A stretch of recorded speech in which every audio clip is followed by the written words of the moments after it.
ষড়যন্ত্র থেমে নাই। যারা আজকে বলছেন পিআর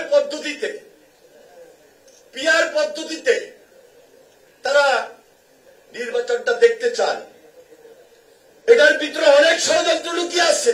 একটা বৈঠক হয়েছে লন্ডনে, আপনারা দেখেছেন,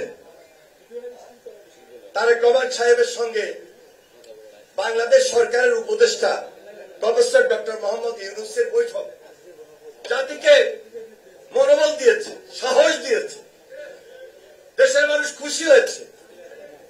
আমরা আশা রাখছি যে একটা উপযুক্ত সময়, রোজার আগে ফেব্রুয়ারি মাসে ইনশাল্লাহ এই দেশে একটা গণতান্ত্রিক ব্যবস্থার মধ্য দিয়ে জনগণের সরকার প্রতিষ্ঠিত হবে ইনশাল্লাহ। কিন্তু এটাও মনে রাখতে হবে, ষড়যন্ত্র থেমে নাই। যারা আজকে বলছেন পিআর পদ্ধতিতে তারা নির্বাচনটা দেখতে চান, এটার ভিতরে অনেক ষড়যন্ত্র লুকিয়ে আছে। এটার বেনিফিশিয়ারি কে হতে পারে, আমাকে আপনাকে চিন্তা করতে হবে। জীবনের সব আয়োজন এখানে একসাথে।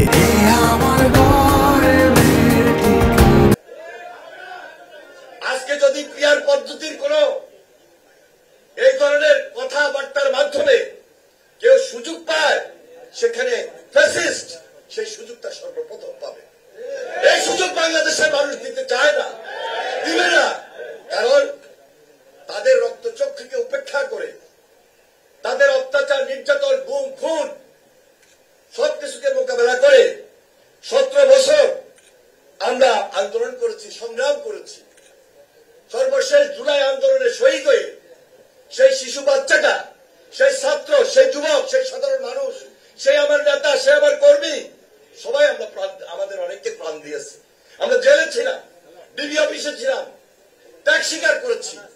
তারপরেও বলেছি দেশ গড়ার কাজে আমরা সবাই এক এবং ঐক্যবদ্ধ থাকবো ইনশাল্লাহ।